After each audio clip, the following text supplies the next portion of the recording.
What happens when an alien armada arrives to conquer Earth, only to discover that humanity has been playing a game far more complex than anyone imagined? When the HFY Coalition's massive fleet emerged from hyperspace expecting to find a primitive world ripe for harvesting, they encountered something that would shake the very foundations of galactic civilization. This isn't just another story about human resistance, it's about how humanity had already been 3 steps ahead before the first alien ship even entered our solar system. The greatest military minds across a dozen star systems thought they had planned the perfect conquest. They were wrong. Dead wrong. And, by the time they realized their mistake, Earth's children were already behind them, beside them, and among them in ways that would redefine what it means to be human in a galaxy that thought it knew everything about warfare, strategy, and survival. Welcome to a tale where the hunters become the hunted, where humanity's greatest strength isn't technology or firepower, but something far more dangerous, our ability to be exactly where we're not supposed to be, when we're not supposed to be there. Commander Zethrak stood on the bridge of the flagship Sovereign's Wrath, his forearms crossed behind his chitinous back as he gazed at the blue-green world hanging in the darkness ahead. Earth. The third planet of an unremarkable star system in what the primitives called the Milky Way galaxy. According to their intelligence, it should have been easy prey. Behind him, the largest invasion fleet in HFY Coalition history spread across space like a steel constellation. 3,000 ships of various classes, from massive dreadnoughts that could crack continents to swift corvettes designed for orbital bombardment. The combined firepower could sterilize a dozen worlds, and yet it was all focused on this single, seemingly defenseless planet. "Sir," came the voice of his second-in-command, Sub-Commander Yiltek, her translator rendering her clicks and whistles into the standard Coalition tongue. Long-range sensors confirmed the intelligence reports. The humans appear to have achieved basic spaceflight, but their technology is crude. Chemical rockets, primitive satellites, and what appear to be several small orbital stations. No energy shields, no plasma weaponry, no hyperspace capability. Zethrak's mandibles clicked with satisfaction. The Coalition had been expanding for over 2 millennia, incorporating system after system into their empire. Some worlds joined willingly, recognizing the futility of resistance.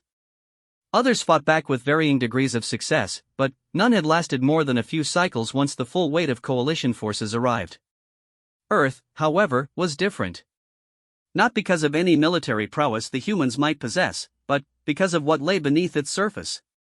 Deep core scans had revealed vast deposits of zerithium, the rarest element in known space. Zerithium was essential for hyperspace navigation, and the Coalition's reserves were running dangerously low. This single world contained enough of the precious material to fuel their expansion for the next 10,000 cycles. "Begin Phase 1, Zethrak commanded, his voice carrying the authority of someone who had conquered 17 worlds. "Deploy the observation swarms. I want to know everything about their defensive capabilities, population centers, and resource distribution. We'll give them the standard 72-hour surrender ultimatum, though I suspect they'll resist." The bridge bustled with activity as orders were relayed throughout the fleet. Thousands of small probe drones launched from the larger vessels, spreading across Earth's orbital space like metallic insects. They would map every city, every military installation, every possible point of resistance. The Coalition had learned long ago that thorough preparation prevented unnecessary casualties among their own forces.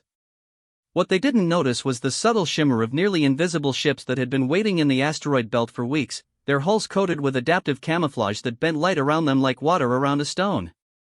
The human vessels were small, barely larger than the Coalition's fighter craft, but they had been watching, learning, and preparing.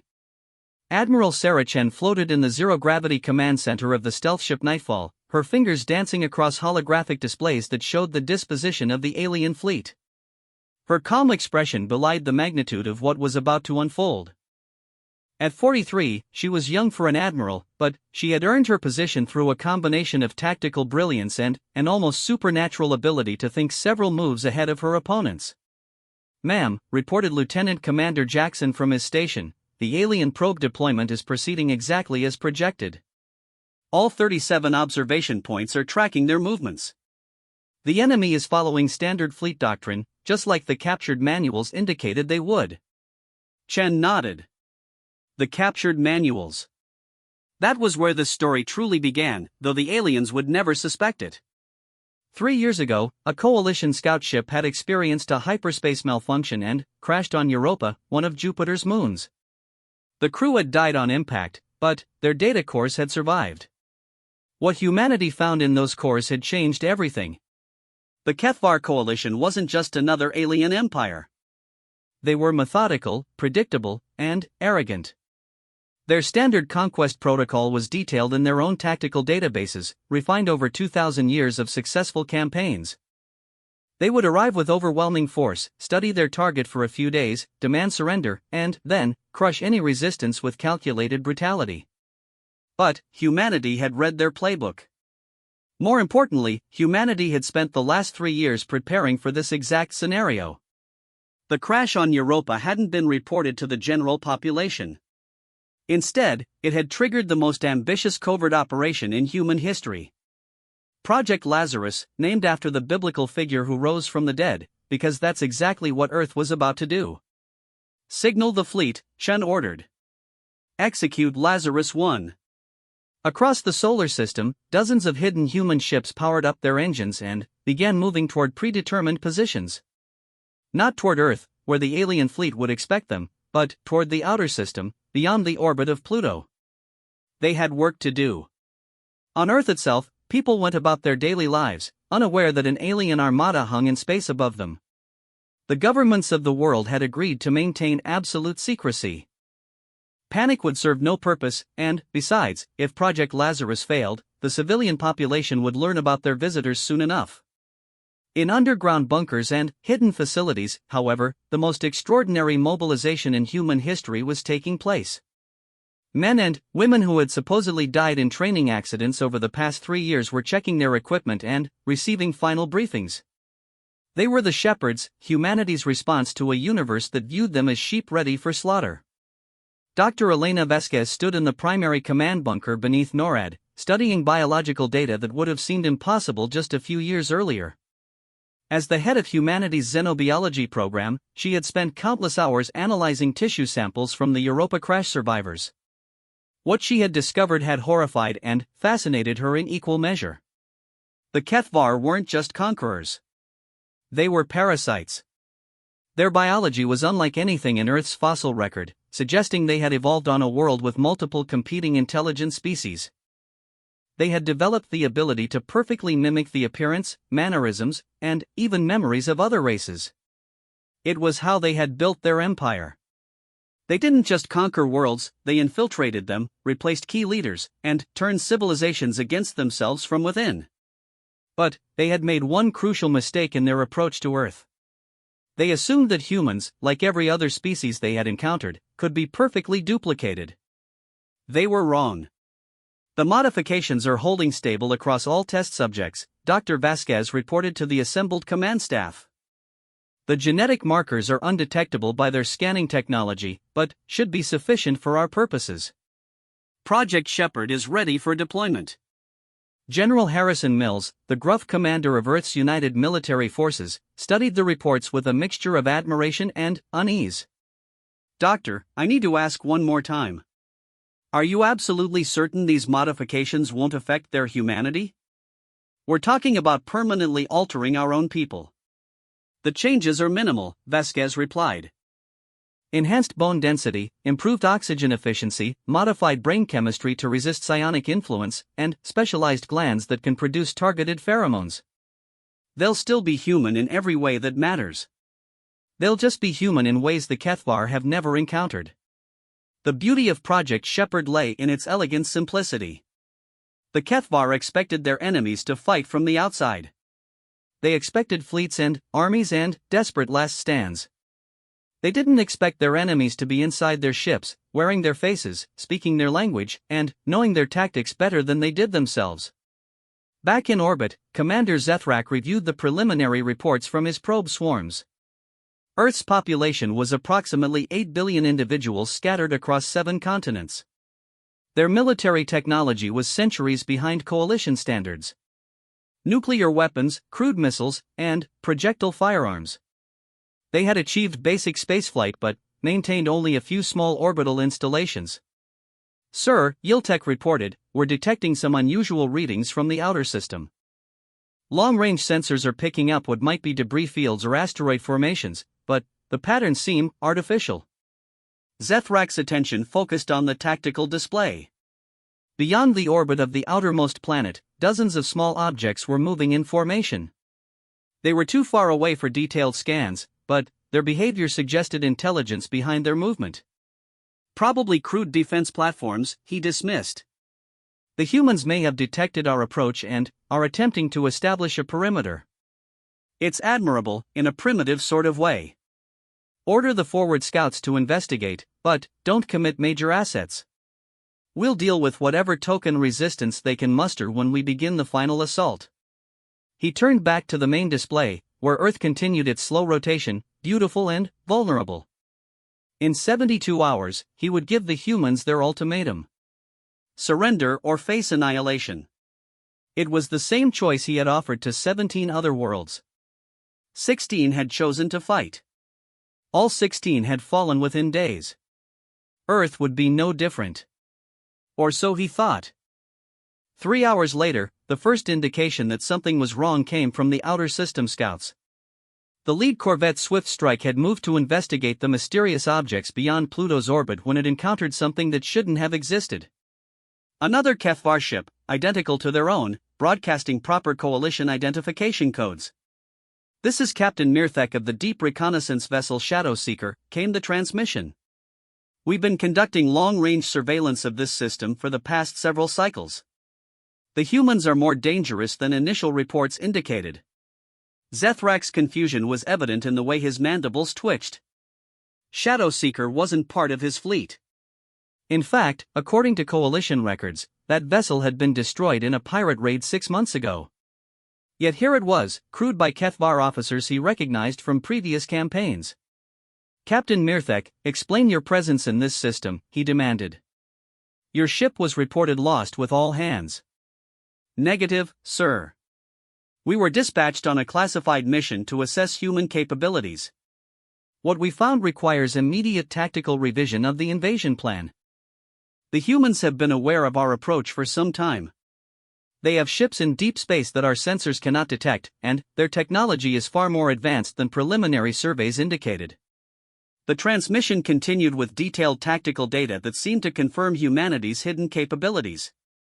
Stealth technology that could fool coalition sensors, weapons that could penetrate their shields, and, worst of all, evidence that humans had somehow acquired Kethvar technology and were learning to use it against them. Zethrak felt the first stirring of doubt. The information was troubling, but something felt wrong. Captain Mirthek's speech patterns were slightly off, and some of the tactical data seemed too convenient, too perfectly designed to inspire caution. "Captain, transmit your full reconnaissance logs for analysis," he ordered. "I want to review everything before making any changes to our strategy." "Of course, sir. Transmitting now." The data package that arrived moments later was extensive and convincing. Detailed scans of human stealth vessels, analysis of their defensive capabilities, and recommendations for a more cautious approach to the invasion. It painted a picture of humanity as a far more formidable opponent than anyone had suspected. What Zethrak didn't know was that Captain Mirthek was human. Specifically, he was Captain Michael Torres of the Earth Defense Force, one of 30 volunteers who had undergone the most extreme body modification in human history. His bones had been replaced with synthetic calcium compounds that matched Kethvar's skeletal structure. His skin had been grafted with tissue samples from the Europa crash survivors. His vocal cords had been surgically altered to produce the clicks and whistles of coalition speech. But, most importantly, his brain had been implanted with a quantum storage device containing every scrap of information humanity had extracted from the captured Kethvar databases. He knew coalition tactical doctrine better than most coalition officers. He could speak their language, follow their protocols, and think like them because he had spent 2 years learning to become them. The Shadow Seeker itself was a masterpiece of reverse engineering. Human scientists had studied the wreckage from Europa and built their own version of a coalition reconnaissance vessel. It wasn't perfect, but it was good enough to fool long-range sensors and pass casual inspection. Torres and his crew were the tip of the spear, but they were far from alone. Across the outer system, dozens of other disguised human vessels were taking positions within the coalition fleet. Some posed as supply ships, others as escort vessels or long-range scouts. All of them had been carefully manufactured to match coalition specifications, crewed by humans who had sacrificed their original forms to become something new. The plan was audacious beyond belief. While the coalition fleet prepared to invade Earth, humanity was quietly infiltrating the invaders. Every major vessel in the enemy fleet would soon have human operatives aboard, wearing Kethvar faces and carrying orders that seemed to come from their own command structure. As the hours passed, more coalition vessels appeared to join the fleet. Each one brought new intelligence about human capabilities, all of it carefully crafted to support the growing narrative that Earth was far more dangerous than initially believed. Some reports suggested the humans had developed planet-killing weapons. Others hinted at hidden fleets lurking in nearby star systems. All of it was lies, but they were convincing lies told by people who understood exactly how their audience thought. Commander Zethrak found himself facing a tactical nightmare. The intelligence reports painted a picture of an enemy that was not only more advanced than expected but had been preparing for this invasion for years. If the reports were accurate, his fleet might be walking into a trap. But retreat was not an option. The coalition needed the Zerithium deposits beneath Earth's surface. Too many worlds depended on the expansion continuing. He would have to find a way to proceed despite the risks. Order all vessels to maintain defensive postures, he commanded. I want our best analysts reviewing all intelligence reports. If the humans are as dangerous as these reports suggest, we need to understand exactly what we're facing. As his orders were carried out, Zethrak stared at the blue world that hung in space before him.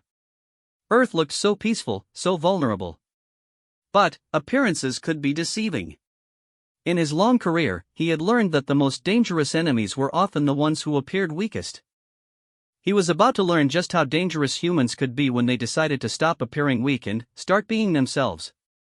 The greatest invasion in coalition history was about to become the greatest military disaster they had ever experienced, and it would all begin with a simple realization: when fighting humans, the battle is over before you know it has begun. The 72-hour ultimatum countdown continued, ticking toward zero. But, for the first time in his career, Commander Zethrak was beginning to suspect that he might be the one who needed to prepare for surrender. The infiltration of the Kethvar fleet was proceeding faster than anyone had dared hope. Within 18 hours of the aliens' arrival, over 200 human operatives had successfully integrated themselves into the enemy command structure.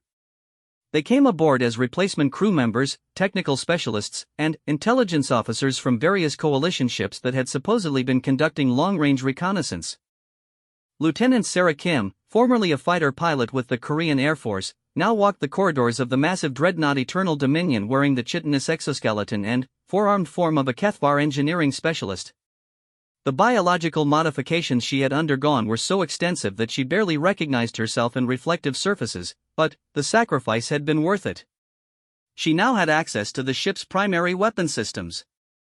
Engineering Report 7741, she transmitted to the bridge using the correct coalition protocols. Plasma cannon array showing minor efficiency fluctuations. Recommend diagnostic routine before primary assault phase. The response came back within minutes, authorizing her to conduct the diagnostics. What the ship's actual crew didn't know was that Sarah's diagnostic routine would subtly recalibrate the weapons to fire 30 degrees off target. Not enough to be noticed during standard checks, but enough to ensure that when the time came to bombard Earth's surface, the shots would harmlessly dissipate in space. Similar acts of sabotage were being carried out across the fleet. Human infiltrators were introducing microscopic flaws into shield generators, corrupting navigation databases, and modifying communication systems to introduce strategic delays. None of these changes would be detectable until the moment they were needed, but when that moment came, the coalition fleet would find itself fighting with weapons that couldn't hit their targets, shields that failed at critical moments, and communication systems that would spread confusion instead of orders. Back on Earth, Dr. Elena Vasquez monitored the infiltration from her command bunker. Each operative carried a subdermal transmitter that could send brief status updates through quantum entanglement, allowing real-time coordination despite the vast distances involved. The display board in front of her showed a schematic of the alien fleet with green dots representing successful infiltrations. We now have operatives aboard 78% of their major vessels, she reported to the assembled command staff. The sabotage protocols are being implemented according to schedule. However, I'm concerned about the psychological strain on our people. They've been living as aliens for over a day now, completely cut off from human contact. General Mills nodded grimly. They had known from the beginning that Project Shepherd would exact a terrible cost from the volunteers. To successfully impersonate a Kethvar, they had to think like one, speak like one, and react to situations the way an alien would. The longer they maintained their covers, the more they risked losing touch with their own humanity. How long can they maintain the deception? He asked. Theoretical maximum is 72 hours before permanent psychological damage becomes likely, Vasquez replied. But that assumes everything goes perfectly. If they're discovered or forced to maintain their covers under stress, the timeline could be much shorter. Then, we better make sure this works quickly, Mills said. Signal Admiral Chen. It's time to move to Phase 2. In deep space, Admiral Chen received the coded transmission and felt a familiar surge of anticipation. Phase 1 had been about infiltration and sabotage. Phase 2 was about misdirection on a scale never before attempted in human warfare. All ships, execute Lazarus 2, she ordered. Across the solar system, hidden human vessels began broadcasting false sensor readings designed to simulate massive fleet movements. The signals suggested that Earth had been secretly building an enormous military force in the outer system, one that was now converging on the alien invaders from multiple directions. The deception was so sophisticated that it fooled even human sensors. Quantum encrypted transmissions created the electronic signature of hundreds of warships. Carefully positioned drones generated engine emissions identical to those of massive battleships. Holographic projectors created visual contacts that appeared solid on long-range scanners. To the Kethvar sensors, it looked as if humanity had been hiding a fleet that rivaled their own in size and sophistication. Commander Zethrak stood on his bridge, staring at tactical displays that showed his worst nightmare coming true. The mysterious objects his scouts had detected were now clearly revealed as the vanguard of a massive human fleet. More ships were appearing on sensors with each passing hour, approaching from multiple vectors in a complex pincer movement that suggested sophisticated tactical planning. Sir, Sub-Commander Yiltek reported, her voice tight with concern, long-range analysis indicates the approaching human vessels are using some form of stealth technology. We're only detecting them when they choose to reveal themselves. There could be many more ships we're not seeing. The implications were staggering. If humans possess stealth technology superior to coalition sensors, and if they had been secretly building a fleet of this magnitude, then everything the coalition thought they knew about this species was wrong. The intelligence failures were so massive that they bordered on the impossible. Could they have captured coalition technology?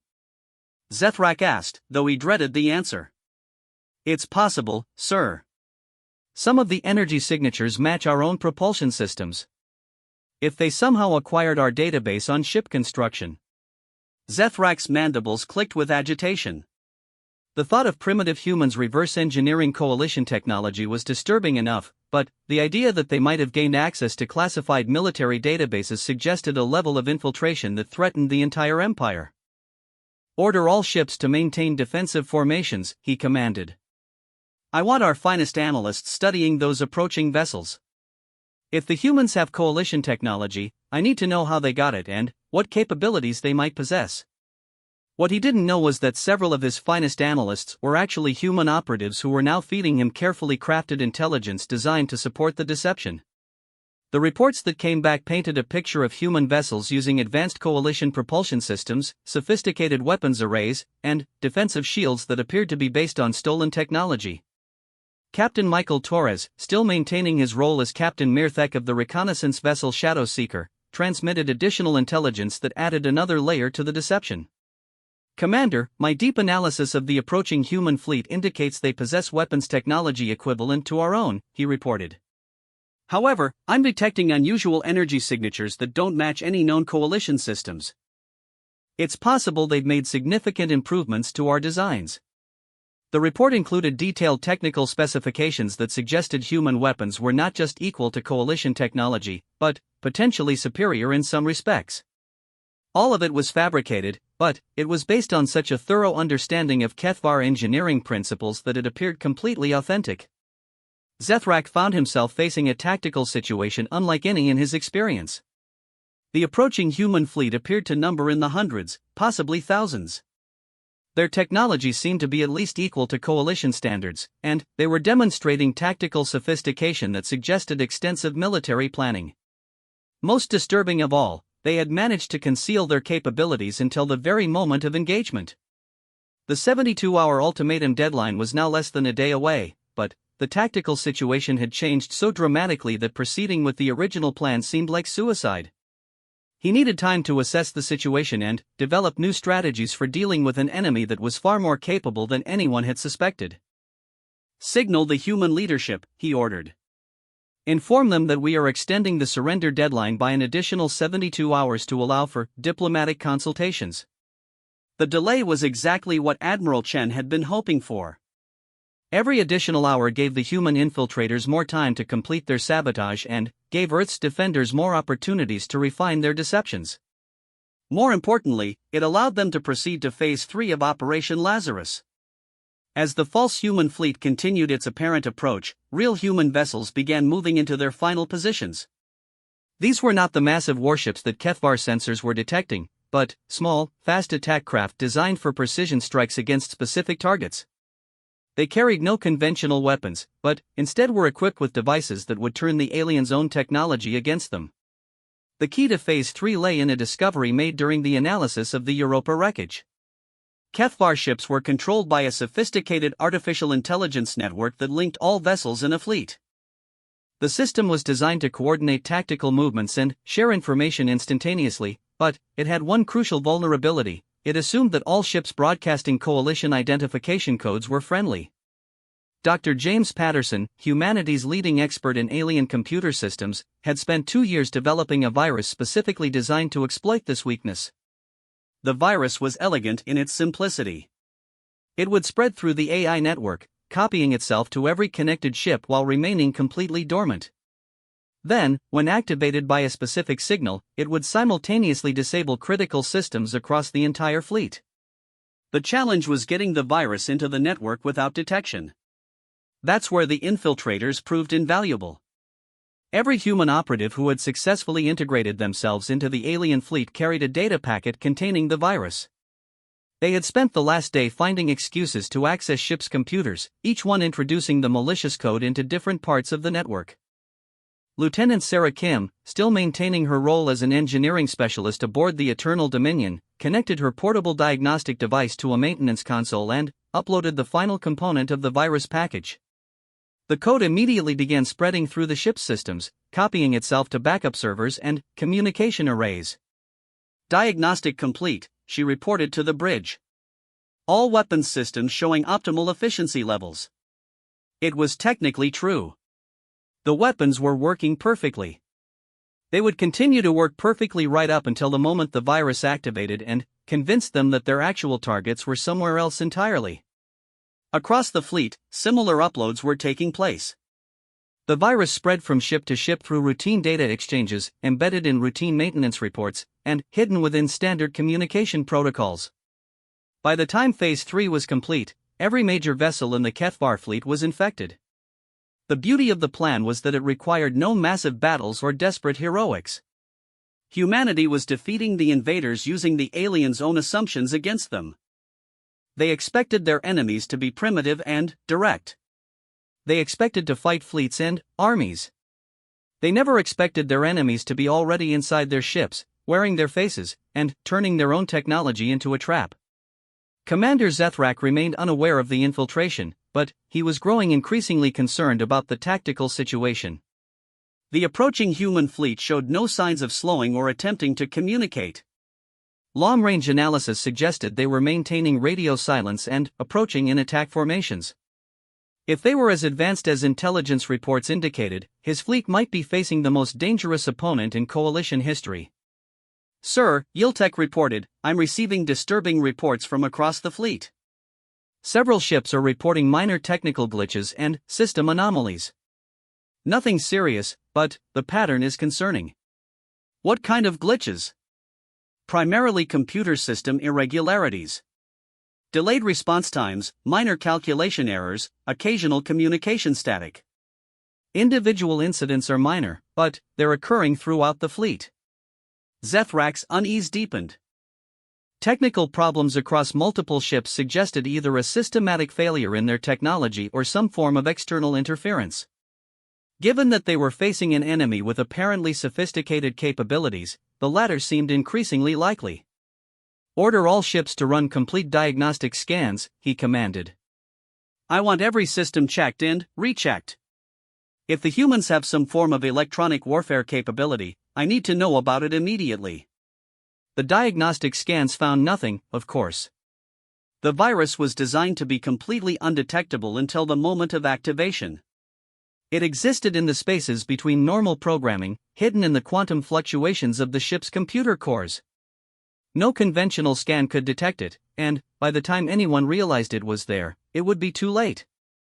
As the extended deadline approached, both fleets continued their apparent approach toward what seemed to be an inevitable confrontation.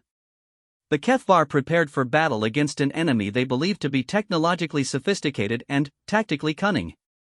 The humans prepared to spring a trap that would turn the aliens' greatest strengths into fatal weaknesses.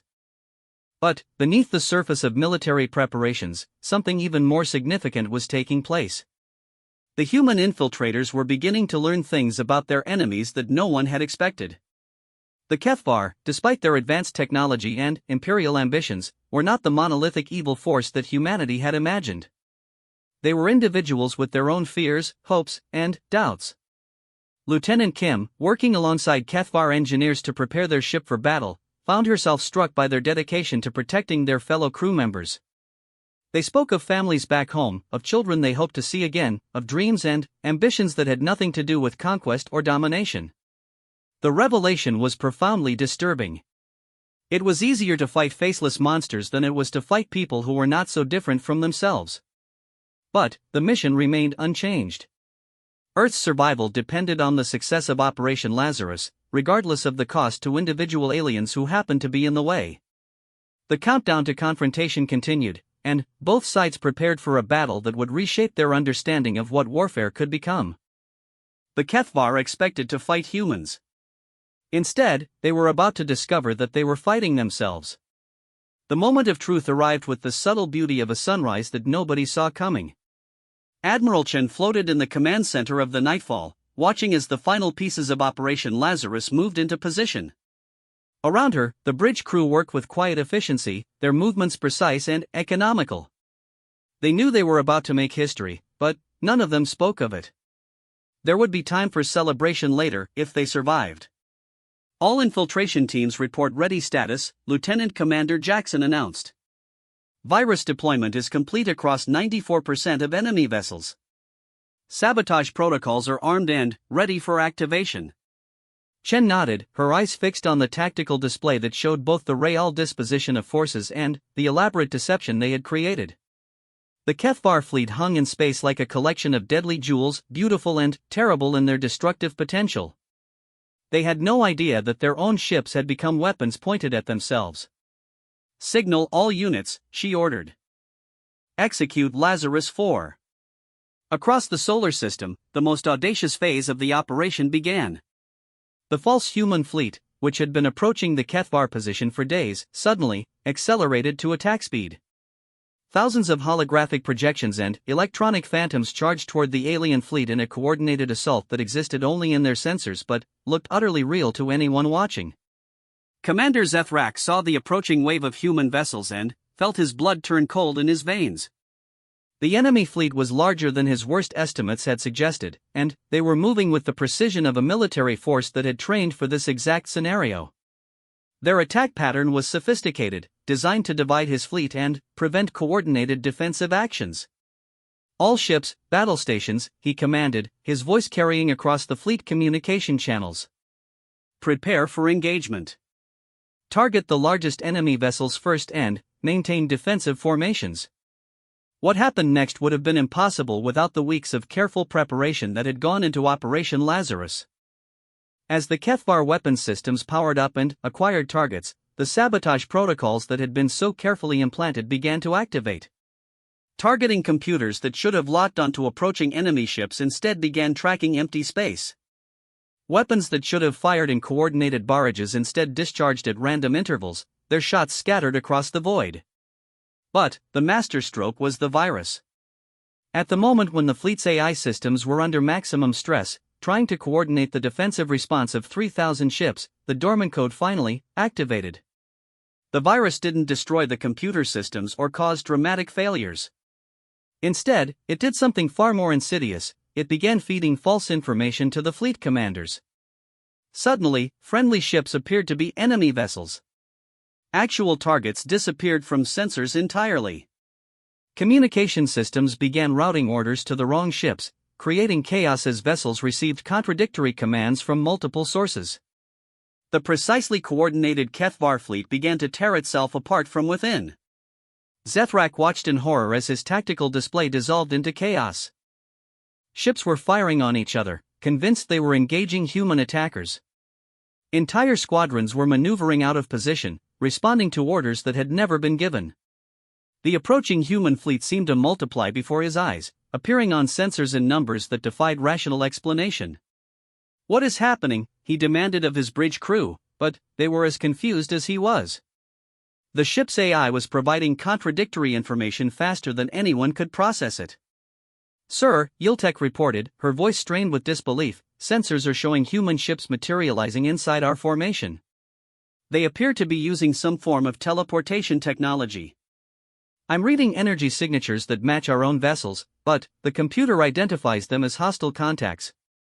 The truth was even more disturbing than she realized. The human ships appearing inside their formation were actually their own vessels, their identification codes corrupted by the virus.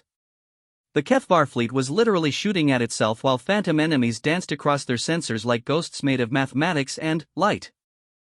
Lieutenant Sarah Kim, still aboard the dreadnought Eternal Dominion, watched from her position in the engineering section as the ship's massive plasma cannons swiveled to engage targets that existed only in corrupted computer files. The weapons discharged with tremendous fury, their energy beams lancing out into space to strike nothing but cosmic dust. Meanwhile, the ship's defensive systems were tracking and firing on coalition vessels that the compromised AI had identified as enemy craft. The irony was not lost on her. She had spent months learning to think like a Kethvar, to speak their language and understand their culture. Now she was watching their greatest military achievement destroy itself through the very systems they had created to ensure victory. The precision and coordination that made them such formidable conquerors had become the instruments of their downfall. But Phase 4 of Operation Lazarus was just beginning. As the alien fleet thrashed in confusion, real human ships began their approach. These were not the massive battleships that appeared on Kethvar sensors, but small, fast vessels designed for a very specific purpose. They carried no weapons in the traditional sense, but instead were equipped with something far more dangerous, the means to turn the aliens' own technology completely against them. Captain Elena Rodriguez piloted her stealth fighter Ghost Runner through the chaos of the disintegrating alien formation, her ship's adaptive camouflage rendering her nearly invisible against the starfield. Her target was the massive command vessel Sovereign's Wrath, the flagship of the entire invasion fleet. Getting close to it should have been impossible, but the Kethvar were too busy fighting phantoms to notice one small ship slipping through their defenses. Her mission was elegant in its simplicity. Attached to her fighter's hull was a device that Dr. Patterson's team had dubbed the Trojan Horse. It was designed to physically interface with Kethvar computer systems and introduce a final, devastating modification to their AI network. Where the virus had created confusion and friendly fire incidents, the Trojan Horse would achieve something far more comprehensive: complete system reversal. Rodriguez brought her fighter alongside the flagship's hull and activated the docking clamps. The device attached itself to the ship's communication array and began its work. Within seconds, it had established a direct connection to the vessel's primary computer core and begun uploading its payload. The Trojan Horse didn't simply introduce more false information. Instead, it rewrote the fundamental parameters that govern how the ship's AI interpreted reality. Friend became foe. Up became down. Defensive maneuvers became attack patterns aimed at their own fleet. The virus had been a scalpel, precise and subtle. The Trojan Horse was a sledgehammer that shattered the alien command structure at its very foundation. Commander Zethrak felt his world collapse as his own ship's systems turned against him. The bridge display showed his vessel's weapons targeting other coalition ships while identifying approaching human fighters as friendly vessels requesting assistance. His communications system was broadcasting surrender messages in languages he had never heard, while his navigation computers plotted courses that would ram his ship into Allied vessels. "Override all automated systems," he commanded desperately. "Switch to manual control immediately." But it was too late. The corruption had spread too deeply into the ship's operating systems. Manual controls responded to commands by doing the exact opposite of what was intended. Emergency protocols activated systems that should have been shut down and shut down systems that were desperately needed. The most advanced warship in the Kethvar fleet had become a mechanical schizophrenic, unable to distinguish between self and other, friend and enemy. Across the fleet, similar scenes of technological breakdown were occurring as more Trojan horse devices found their targets. Each successful deployment created a cascading failure that spread to nearby ships through their networked systems. The Kethvar had built their fleet to operate as a single, coordinated entity. Now that unity was being used to propagate chaos throughout their ranks. Dr. Vasquez monitored the operation from her command bunker, watching as green lights appeared on her status board to indicate successful Trojan horse deployments. Each light represented another alien vessel that had been turned into a weapon against its own fleet. The psychological profiles they had developed suggested that the Kethvar would be particularly vulnerable to this type of attack because of their reliance on technological solutions to tactical problems. 87% of primary targets have been compromised, she reported to the command staff.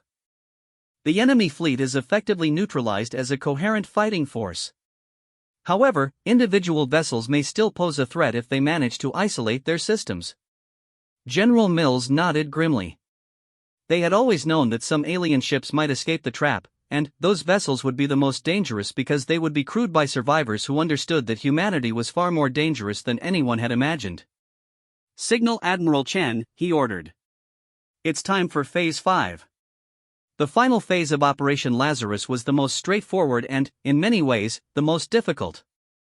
With the alien fleet crippled by technological sabotage and confused by false sensor readings, human forces could now approach safely and begin the process of capturing intact vessels for study.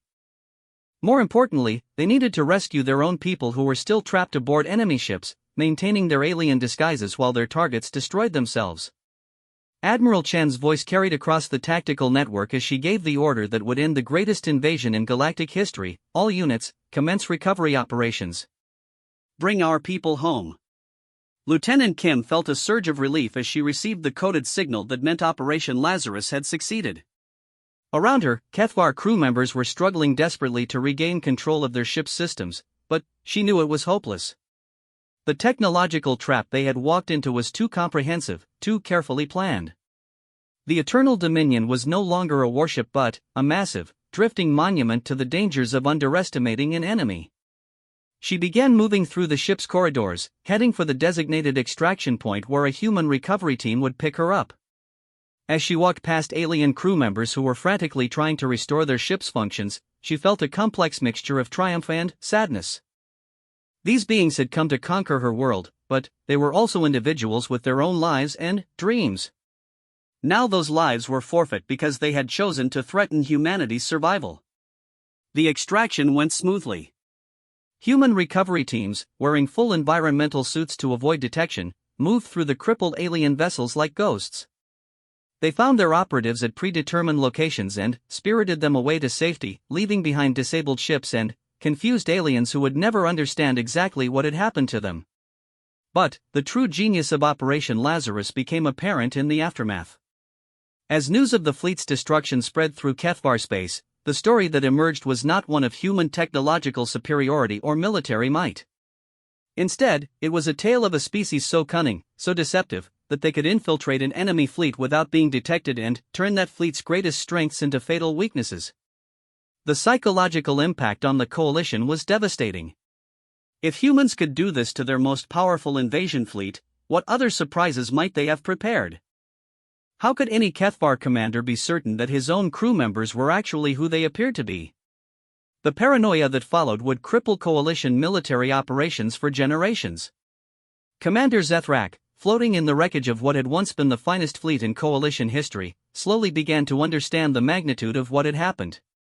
The humans had not defeated his fleet through superior firepower or advanced technology. They had defeated it by being everything the coalition had never expected: patient, subtle, and willing to sacrifice their own humanity to achieve victory. His flagship's communications were still functional, though they insisted on broadcasting messages in human languages. Through the static and confusion, he managed to establish contact with Earth. "This is Commander Zethrak of the Kethvar Coalition Fleet," he transmitted, his voice heavy with defeat.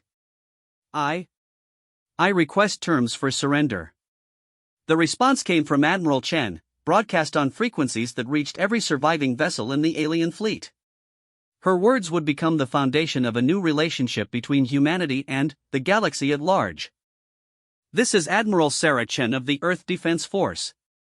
Your surrender is accepted, Commander. But, understand this, you came to our world expecting to find sheep ready for slaughter. Instead, you found shepherds who had been watching the flock from places you never thought to look. The next time the galaxy considers humanity's capabilities, remember this day. Remember that when humans choose to stop hiding what we really are, even the greatest armada in galactic history becomes nothing more than scrap metal floating in space." The Battle of Earth was over. Humanity had won not through strength or superior technology, but through the most human trait of all, the ability to be exactly where they were not expected to be, doing exactly what no one thought they could do. The galaxy would never underestimate the species from the third planet again. 3 months after the Battle of Earth, the human facility known as Haven Station orbited quietly in the asteroid belt, its modular structure growing daily as new sections were added to accommodate an ever-increasing population. What had begun as a secret research outpost had become something unprecedented in galactic history, a place where humans and their former enemies worked together to understand what had really happened during the invasion. Commander Zethrak stood before a viewing port in the station's diplomatic wing, watching human and Kethvar engineers collaborate on the reconstruction of one of his former vessels. The sight still seemed impossible to him. 6 months ago, he had commanded the greatest invasion fleet in Coalition history. Now he was effectively a prisoner of war, though the humans insisted on calling him an honored guest and treated him with a respect he wasn't certain he deserved.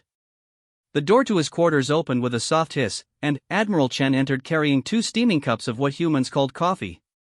She had taken to bringing him the bitter beverage during their daily discussions, claiming it helped promote honest conversation. He wasn't sure about that, but he had acquired a taste for the strange drink. "Good morning, Commander," she said, offering him one of the cups. "I thought you might like to know that we received responses from the Coalition Council regarding your status." Zethrak accepted the coffee gratefully. These conversations with Admiral Chen had become the highlight of his day, partly because she treated him as an equal rather than a defeated enemy, but mostly because she was helping him understand how completely he had misunderstood humanity. "I assume they have declared me a traitor and ordered my execution," he said without particular emotion. He had expected as much. Coalition military doctrine was clear about commanders who surrendered rather than fighting to the death. "Actually, no," Chen replied, settling into the chair across from him. "They've declared you dead." According to official records, the entire invasion fleet was destroyed with all hands by human superweapons. There's no mention of survivors or surrender. The news was somehow more disturbing than a death sentence would have been. To be erased from existence entirely, to have his defeat transformed into a story that supported coalition propaganda about human military might, felt like a betrayal that cut deeper than mere execution. "Why would they do that?" he asked. Chen sipped her coffee thoughtfully before answering. "Because the truth is too dangerous for them to acknowledge. If the coalition admitted that humans defeated your fleet through infiltration and deception rather than superior firepower, it would raise questions about the security of their entire military structure. How many other species have agents embedded in coalition vessels? How many apparently loyal officers might actually be working for enemy powers? The paranoia would tear their empire apart. So they would rather pretend we were annihilated by weapons that don't exist than admit we were outmaneuvered by an enemy we underestimated." Exactly. It's easier to build defenses against imaginary superweapons than it is to defend against enemies who might already be inside your own command structure. Zethrak considered this as he watched the work crews outside the viewport. Human and Kethvar technicians were installing new components in what had once been a Coalition destroyer. The modifications were extensive, transforming the vessel from a pure warship into something that looked more like a research vessel or deep space explorer. "What will happen to my crew?" he asked. "The ones who survived the incident?" It was still difficult for him to find words for what had happened during the battle. His military training had prepared him for conventional defeat, for being outgunned or outmaneuvered by enemy forces. But, having his own ships turn against him through technological subversion was something beyond his conceptual framework. "That depends on what they choose," Chen replied. "We're offering 3 options. They can be repatriated to Coalition space, though we can't guarantee their safety given the official story about your fleet's fate. They can remain here as guests, similar to your own situation. Or they can volunteer for the Integration Project." The Integration Project was humanity's most ambitious attempt to understand their former enemies. Volunteers from both species worked together to analyze Kethvar technology, study their social structures, and develop new approaches to interspecies cooperation. It was producing remarkable results, but it also required participants to essentially abandon their former lives and commit to creating something entirely new. "How many have volunteered for integration?" Zethrak asked. "Nearly 40% of the survivors," Chen said. "Including some of your most senior officers. They seem to find the idea of working with humans more appealing than returning to a coalition that has officially declared them dead." The irony was not lost on him. The species his people had come to conquer was now offering his survivors opportunities that their own government would never provide. It was a level of magnanimity that challenged everything he thought he knew about how civilized beings should treat their enemies. A soft chime indicated an incoming message, and Chen activated the communication system built into his quarters. The face that appeared on the screen belonged to Dr. Elena Vasquez, though she looked different from the last time Zethrak had seen her. Her features showed signs of the same biological modifications that had allowed human operatives to infiltrate his fleet, though hers were apparently temporary changes designed to help her communicate more effectively with Kethvar physiology. "Admiral, Commander," she said, nodding to both of them. "I wanted to update you on the results of our latest psychological evaluation sessions. We're seeing some concerning patterns among the human operatives who participated in Operation Lazarus." Chen's expression grew serious. "What kind of patterns?" "Identity dissociation, primarily. The volunteers who spent the longest time in alien form are having difficulty readjusting to human appearance and behavior. Lieutenant Kim, in particular, is showing signs of what we might call species dysphoria. She's been requesting permission to undergo permanent biological modification to return to Kethvar form." Zethrak felt a chill that had nothing to do with the station's environmental controls. "She wants to become one of us permanently?" "Not exactly," Dr. Vasquez replied. "She wants to become something new. A hybrid that combines the best aspects of both species." Several other operatives are expressing similar desires. "We may have accidentally created a new subspecies of humanity." The implications were staggering. Operation Lazarus had been designed to save humanity by allowing them to become their enemies. But now it seemed that some of those volunteers didn't want to stop being their enemies. They had found something in Kethvar form that they valued more than their original humanity. "What are you going to do?" Zethrak asked. "We're going to let them choose," Chen replied. "That's what makes us human, after all. We believe in the right of individuals to determine their own destiny, even if that destiny leads them away from what they were born to be." After Dr. Vasquez disconnected, Chen and Zethrak sat in contemplative silence. Outside the viewport, the work crews continued their modifications to the captured vessel, human and alien hands working together to create something that was neither purely coalition nor purely human.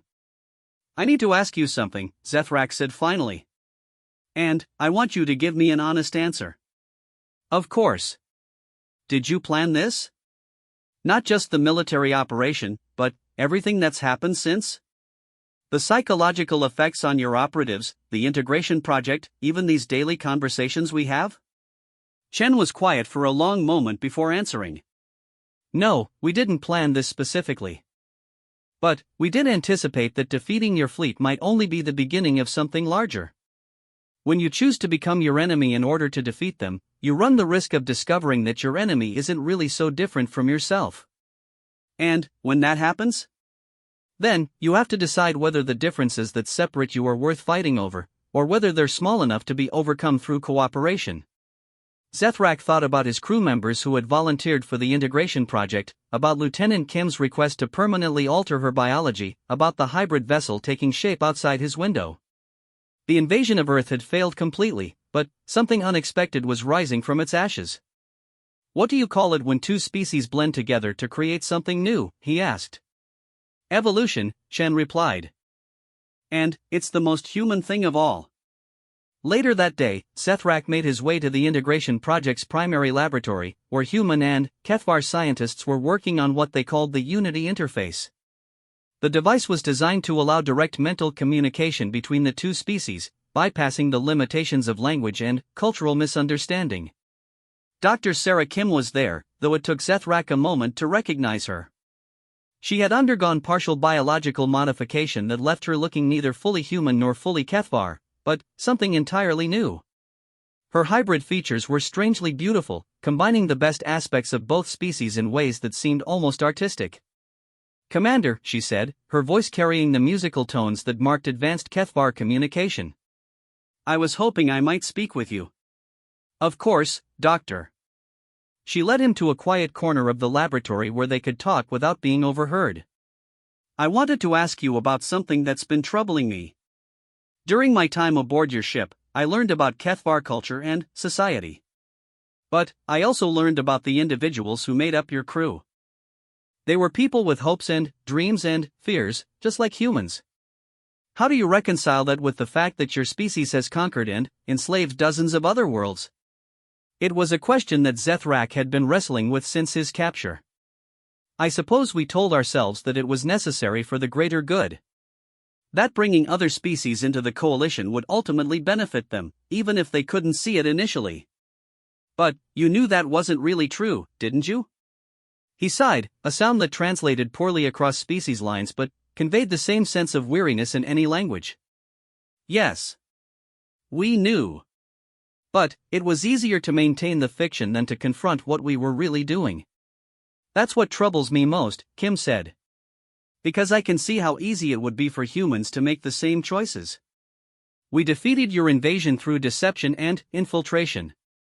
We turned your own technology against you and convinced you to destroy yourselves. How is that any different from conquest? Because you're giving us a choice about what happens next, Zethrak replied. The coalition would have enslaved your people and stripped your world of its resources. You're offering us the opportunity to become something better than what we were. But, what if some of us refuse that opportunity? What if some of your people want to return to the coalition and resume their campaigns of conquest? Zethrak considered the question carefully. It was one that had implications far beyond the immediate situation. Then, I suppose you'll have to make the same choice my people made long ago. You'll have to decide whether it's worth compromising your principles to stop us. Kim nodded thoughtfully. And, if we choose to compromise our principles? Then, you'll become what we became. And, eventually, someone else will come along to stop you the same way you stopped us. The conversation continued for hours, ranging across topics of philosophy, morality, and the fundamental nature of civilized behavior. By the end, both participants had a better understanding of the complexities they faced. The destruction of the Kethvar invasion fleet had been the easy part. Building something better from the ruins would be the real challenge. As Zethrak returned to his quarters, he passed through the station's observation deck and paused to look out at the stars. Somewhere out there, the Kethvar coalition continued its expansion, unaware that their greatest invasion fleet had been turned into the foundation of something entirely unprecedented. They would learn eventually, but, by then, it would be too late to stop what was already beginning. Humanity had won the battle for Earth not through superior strength, but through superior understanding of what their enemies truly wanted and needed. Now they faced a greater challenge, using that same understanding to build a future where former enemies could become partners in creating something better than either species could achieve alone. The war was over, but the real work was just beginning. 2 years after the Battle of Earth, the galaxy had become a very different place. news of humanity's impossible victory had spread through a dozen star systems, carried by traitors, refugees, and the occasional coalition defector who had grown tired of serving an empire built on conquest.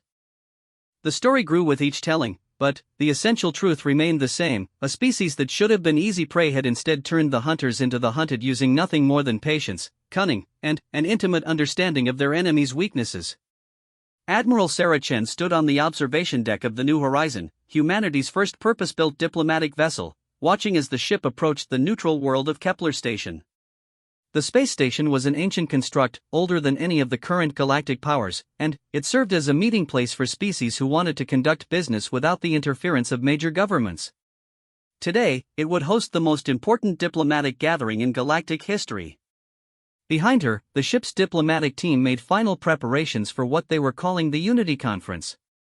Representatives from over 30 species had requested attendance, including several coalition worlds that had secretly broken with their government's official policies. The meeting had been 3 months in the planning, and its success or failure would determine whether humanity's victory over the Kethvar would lead to lasting peace or simply postpone a larger war. "Admiral," came the voice of Captain Michael Torres, who now served as her chief diplomatic aide. His appearance had stabilized into something that was neither fully human nor fully Kethvar, but his mind remained sharp and his loyalty absolute. "We're receiving final confirmation messages from the various delegations. Everyone is here except the official coalition representatives." "They won't come," Chen replied. "The coalition leadership can't afford to acknowledge that humans exist as anything other than a defeated enemy. Admitting that we're capable of diplomacy would undermine their entire narrative about our supposed destruction.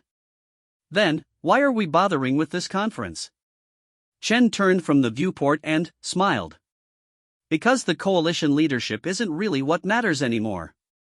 What matters are the individual worlds and species that make up their empire. They're the ones who have to live with the consequences of their government's policies, and they're the ones who can choose to do something different." The New Horizon docked at Kepler Station without incident, and Chen's diplomatic team disembarked into a structure that was a marvel of ancient engineering. The station's builders had designed it to accommodate dozens of different atmospheric and environmental requirements simultaneously, creating a truly neutral meeting space where any species could gather safely. The main conference chamber was a vast sphere with multiple levels of seating arranged around a central speaking platform. As Chen entered, she saw delegates from species she recognized and many she didn't. There were the Crystal and Veltar, whose bodies chimed softly as they communicated through harmonic resonance. The gaseous Nethys floated in specialized containment suits that allowed them to interact with solid matter. Most surprisingly, she saw a delegation of Kethvar sitting in the section reserved for coalition representatives, though they wore the plain robes of civilian diplomats rather than military uniforms. Commander Zethrak was among them, his appearance also modified by the integration treatments that allowed better communication with other species. He caught her eye and nodded respectfully, a gesture that would have been impossible 2 years ago when they were enemies. The conference began with a simple statement from Chen, broadcast simultaneously in over 40 languages and communication methods: "We are here because we believe that the future doesn't have to repeat the mistakes of the past." What followed was unlike any diplomatic gathering in recorded galactic history. Instead of formal negotiations between government representatives, the Unity Conference became a forum for individuals to share their experiences and explore possibilities for cooperation that transcended traditional political boundaries. Dr. Elena Vasquez, now serving as humanity's chief xenobiologist, presented her research on the biological modifications that had made Operation Lazarus possible. But, instead of keeping the technology secret, she offered to share it with any species that wanted to explore deeper forms of interspecies cooperation. "We learned that becoming your enemy was the key to defeating them," she explained to the assembled delegates. "But, we also learned that becoming your enemy could be the first step toward understanding them well enough to become their friends." The offer was revolutionary. The ability to temporarily or permanently alter one's biology to match another species opened possibilities for cooperation that had never existed before. Species could literally walk in each other's shoes, experience life from their perspectives, and develop the kind of deep empathy that made lasting peace possible. But it was Dr. Sarah Kim's presentation that truly captured the imagination of the delegates. She had become something unprecedented in galactic history, a successful hybrid of two intelligent species. Her research into the psychological and social implications of such transformations suggested that the barriers between species were not as absolute as everyone had assumed. "I am no longer human," she told the assembly, her hybrid features catching the chamber's lighting in ways that seemed almost luminescent. "But I am also not Kethvar. I am something new, something that combines the best aspects of both species while transcending the limitations of either. I believe that this is the future we are all moving toward, whether we recognize it or not." Her words sparked intense debate among the delegates. Some species viewed the idea of biological integration as a form of cultural suicide. Others saw it as the ultimate expression of unity and cooperation. But all of them recognized that they were discussing possibilities that could fundamentally reshape galactic civilization. The most significant moment of the conference came when Zethrak rose to address the assembly. As a former coalition military commander, his words carried weight with delegates from worlds that had experienced Kethvar conquest firsthand. "I came to Earth believing that humans were primitive and weak," he said, his translated voice carrying to every corner of the chamber. "I was wrong about their primitive nature, but I was right about their weakness. Their greatest weakness is their inability to accept that some problems cannot be solved through violence. They insist on trying to understand their enemies rather than simply destroying them. They offer cooperation to beings who came to enslave them. They sacrifice their own physical forms to save others from suffering." He paused, allowing his words to sink in before continuing. "These weaknesses make them the most dangerous species I have ever encountered. Dangerous to tyranny, to oppression, and to the comfortable certainties that allow civilized beings to ignore the suffering they cause others. If you choose to work with humanity, be prepared to have your assumptions challenged and your comfortable beliefs destroyed." The speech was met with stunned silence, followed by the most intense discussion session of the entire conference. Delegates from species that had been enemies for centuries found themselves exploring possibilities for cooperation they had never considered. Trade agreements were proposed between worlds that had been at war for generations. Research partnerships were established to explore problems that no single species could solve alone. But the most significant outcome of the Unity Conference was something that hadn't been planned or anticipated by any of the organizers. As delegates from different species spent time together, eating meals prepared to accommodate multiple metabolisms and sharing stories about their home worlds, many of them began to volunteer for temporary biological modifications that would allow them to experience life from other perspectives. A Veltard diplomat requested modification to experience solid-form existence. A Kethvar engineer wanted to know what it felt like to have only 2 arms. A human xenologist asked to be temporarily converted to gaseous form to better understand Nephi's culture.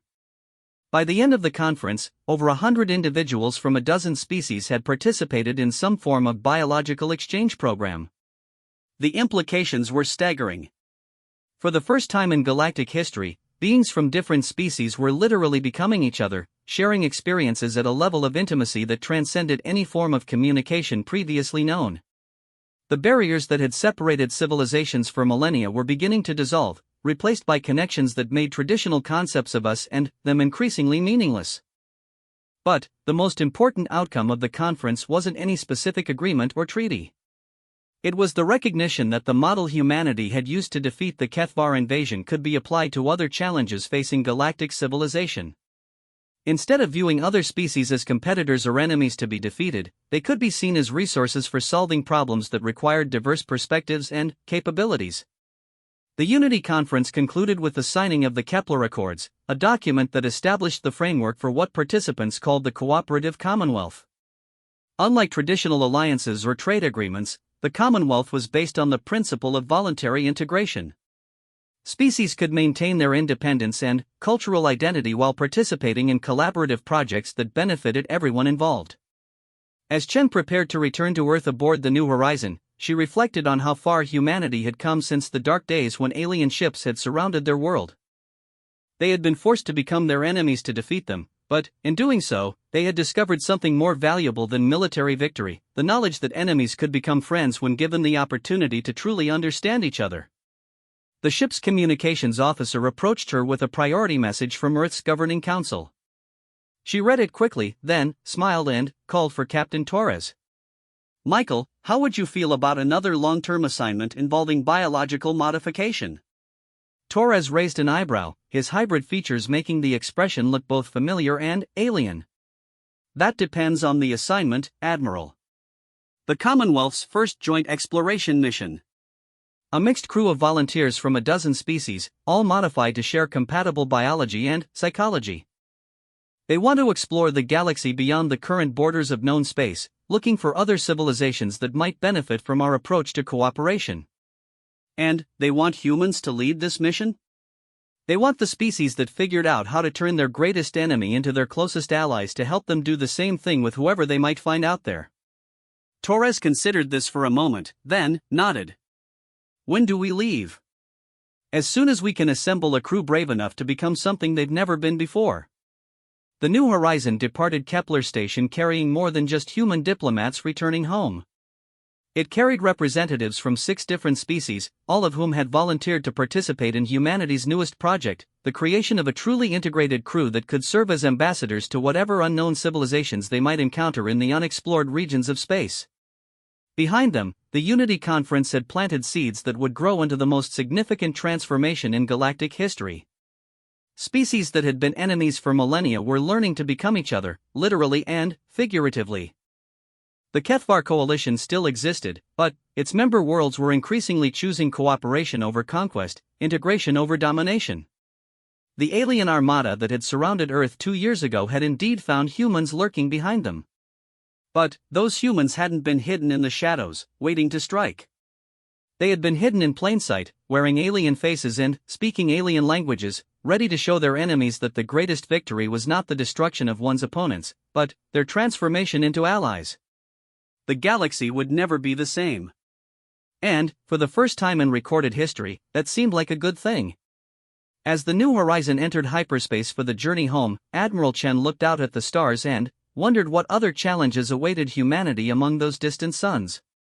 Whatever they were, she was confident that her species would meet them the same way they had met the Kethvar invasion, by becoming whatever they needed to become to turn enemies into friends and obstacles into opportunities. After all, it was the most human thing of all, adapting, evolving, and insisting that no problem was too big to be solved through patience, understanding, and the willingness to become something better than what you started as. The alien armada had surrounded Earth expecting to find prey. Instead, they had found teachers who would show the entire galaxy what it meant to be truly civilized.